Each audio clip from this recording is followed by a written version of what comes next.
பேச்சின் தலைப்பு சிறுசு பெருசு. சரி, பேசுறது தான் எல்லாத்துக்கும் போர் அடிக்கும், அதுக்காக தலைப்பு அதை அட்லீஸ்ட் வித்தியாசமாக இருக்கலாம்னு வச்சுருக்கேன். சிறுசு பெருசு. நம்ம வாழ்க்கையில் நடக்கிற சின்ன சின்ன விஷயங்கள் சில நேரம் நம்ம மனசை பெருசாக ஆட்கொள்ளும், நம்மளை பெருசாக சிந்திக்க கூட வைக்கும். அந்த மாதிரி சில விஷயங்களை உங்கள் கூட பகிர்ந்து கொள்வேன். இது முன்னுரை. இப்போ அடுத்தால ஒரு கதை. சொல்லணும். ஒரு பள்ளி மாணவர்கள் 2 பேர் ஃப்ரெண்ட்ஸு. அவங்க ஸ்கூல் முடிச்சு வீட்டுக்கு நடந்து போயிட்டு இருக்காங்க. அப்போ 2 பேரும் பேசிக்கிறாங்க. ஒரு பையன் சொல்கிறான், டேய் நான் நேற்று எங்கள் வீட்டில் பன் பரோட்டா சாப்பிட்டேன், செமையாக இருந்தது. அதோட சால்னா சிக்கன் சூப்பு சொல்லிட்டு ஒரு பர்டிகுலர் கடை மதுரம் ஹோட்டலில் வாங்கி சாப்பிட்டேன்டா, செமையாக இருந்தது. அப்படியா, நான் பரோட்டா தானே சாப்பிட்ருக்கேன், பன் பரோட்டாவா, அது என்னது அப்படின்னு கேட்டாங்க. நீ சாப்பிட்டது இல்லையா, நாங்கள் வாரத்துக்கு ஒரு தடவை சாப்பிடுவோம்டா. அப்படியா, எந்த கடைடான்னு சொல்லி அந்த வீட்டுக்கு போகிற வரைக்கும் அந்த பன் பரோட்டாவை பற்றின ஃபுல் வரலாறும் 2 பேரும் டிஸ்கஸ் பண்ணிட்டாங்க. அப்புறம் வீட்டுக்கு போனான். வீட்டுக்கு போயிட்டு அவங்க அம்மா கிட்ட சொன்னான், அம்மா இதை மாதிரி என் ஃப்ரெண்டு ஒருத்தன் பன் பரோட்டான்னு சாப்பிட்டானா, நல்லா இருந்துச்சு, எனக்கு இன்னைக்கு அதை நீங்கள் வாங்கி தரணும். நாளைக்கு கிளாஸ் எக்ஸாம் இருக்குது, நீங்கள் எனக்கு பன் பரோட்டா வாங்கி கொடுத்தீங்கன்னா நான் நாளைக்கு நல்லா படித்து நல்லா மார்க் எடுப்பேன் அப்படின்னா. அவங்க அம்மாவுக்கும் பன் பரோட்டா சாப்பிட ஆசை. சரி ஓகேடா, அப்பாட்ட சொல்லி நைட்டு வரப்போ வாங்கிட்டு வர சொல்கிறேன் அப்படின்னு சொன்னாங்க. அப்போ நீ இப்பவுமே படிக்க ஆரம்பிக்கணும், விளையாட போகக்கூடாது அப்படின்னாங்க.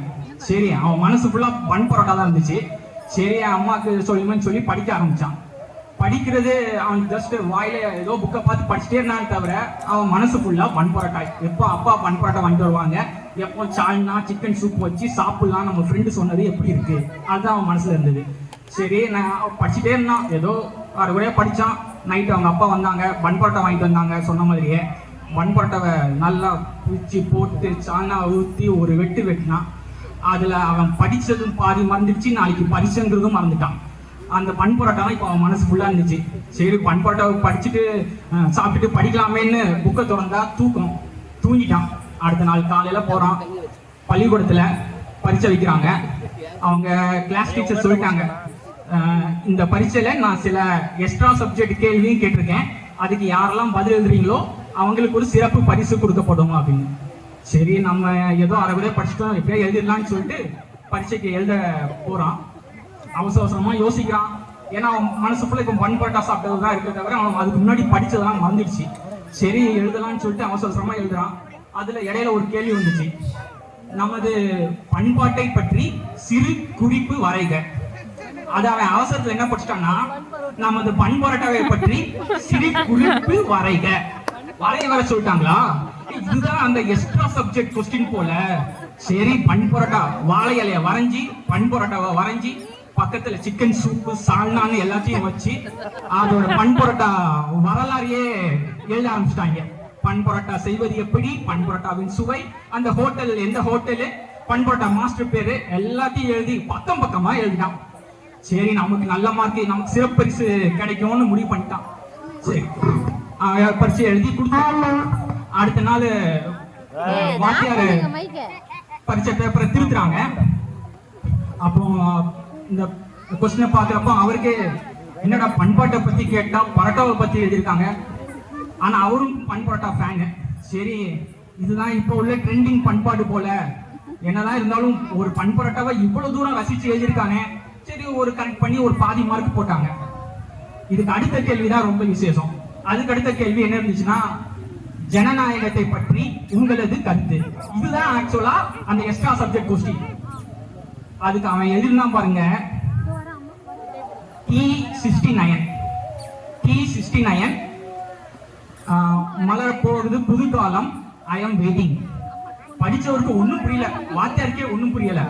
என்னடா இது நமக்கு மேலே இருக்குமே. முதல்ல அந்த இது எழுதுறதுக்கு முன்னாடி ஒன்று எழுதிருந்தாப்புல. என்ன எழுதிருந்தாங்கன்னா, இந்த கேள்வியை கேட்ட ஆசிரியருக்கு மிக்க நன்றி. அதை படிச்ச உடனே ஆசிரியருக்கு மனசு ரொம்ப இதாச்சு.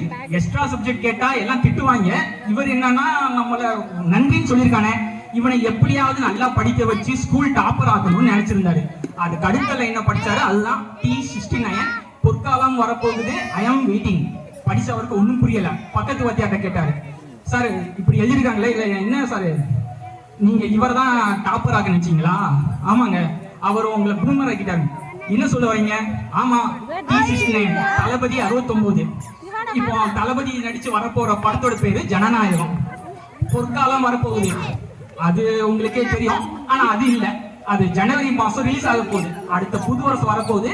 ஐ ஆம் வெயிட்டிங், அதுவும் உங்களுக்கு தெரியும் அப்படின்னு சொன்ன உடனே வாத்தியார் ரொம்ப மறந்துட்டார். ஸோ இந்த மாதிரி சின்ன சின்ன விஷயமா அந்த பண்புரட்டாவும் ஜனநாயகமும் அவன் படிச்சது அவன் மனசுக்குள்ள உள்ள வரல. ஆனா ஜனநாயகம் அப்புறம் பண்போட்டா இதெல்லாம் வந்துச்சு. அப்போதான் அந்த வாத்தியார் அட்வைஸ் கொடுத்தாரு, நீங்க வெறும் ஜனநாயகம் நீங்க சொல்லிடக்கூடாது, இந்திய ஜனநாயகம் இல்ல மக்கள் ஜனநாயகம் கேள்வி கேளுங்க, ஜனநாயகம் இப்படிதான் எழுதுவாங்க அப்படின்னு. ஸோ இது கதை. இனி அடுத்தால கருத்துக்கு வருவோம். கருத்து அகர முதல் எழுத்தெல்லாம் ஆதி பகவன் முதற்றே உலகு. இது ஒரு 2 வரி திருக்குறள் தான். இதுக்கான அர்த்தமும் உங்க எல்லாத்துக்குமே தெரிஞ்சிருக்கும். ஆனா இதை பத்தி நாம கொஞ்சம் ஆழமா சிந்திக்கிறப்போ அது ஒரு 2 வரியா இருந்தாலும் நமக்குள்ள பல சிந்தனைகளை உருவாக்குது. அகர முதல் எழுத்தெல்லாம். எழுத்தெல்லாம்னா என்ன? நம்ம தமிழ் எழுத்துல உயிரெழுத்து, மெய் எழுத்து, ஆயுத எழுத்து இருக்கு. அந்த உயிரெழுத்து தான் முதல் இது. அந்த உயிரெழுத்துல முதல் எழுத்து அ. அதனால திருவள்ளுவர் எழுத்தெல்லாம் சொன்னாங்களா? இல்ல. ஆங்கிலம், மலையாளம், ஹிந்தி, சமஸ்கிருதம் எல்லாத்தையும் பாத்தீங்கன்னா அதான் முதல் எழுத்தா வரும். ஆங்கிலத்துல ABCD, பட் ஆனா அந்த ஏ ப்ரொனவுன்ஸ் பண்றப்போ அதான் ஆன்டி. சோ அந்த ஏ வந்து ப்ரொனவுன்ஸ் பண்றப்போ அது அது பாத்தீங்கன்னா இந்த உலக மொழியில எல்லாத்தையுமே அதான் முதல் எழுத்தா வந்துச்சு. அது ஏன் வந்து முதல் எழுத்தா வந்துச்சுன்னா மொழி எழுத்து வடிவம் வர்றதுக்கு முன்னாடி உச்சரிப்பு. சோ அந்த மொழியை உச்சரிக்கிறப்ப பாத்தீங்கன்னா ஈனா, ஊனா, ஏனா, ஐ இந்த மாதிரி நீங்க மத்த எந்த ஒலியையும் உச்சரிக்கும் போது உங்க நாக்கு, உதடு, வாய் இதெல்லாமே அசையணும். ஆனா இந்த ஆக்கு பாருங்களேன், அம்மா பிள்ளைக்கு சாப்பாடு கொடுத்தாங்கன்னா ஆ காட்டுமாங்க. டாக்டர் காய்ச்சல் அடிக்கா ஆ காட்டு திரும்ப. ஸோ ஆ காட்டுனா என்ன? வாயை ஜஸ்ட் திறந்துட்டு காற்று நீங்க வெளியே விட்டா போதும் இது மாதிரி சவுண்ட் வந்துடும். ஆனா ஒரு ஈனா, ஊனானா நீங்க நாக்கு, உதடு இதெல்லாம் செயல்படுத்தணும். ஸோ இதுக்காக தான் பேச முடியாத சில பேர் கூட ஆன்னு இது பண்ணிடுவாங்க. ஸோ ஆங்கிறது ஆதி காலத்து மனிதன் உச்சரிக்க கத்துக்கிறப்போ ஃபர்ஸ்ட் அவனுக்கு ஈஸியா இருந்த இது வந்து ஆ.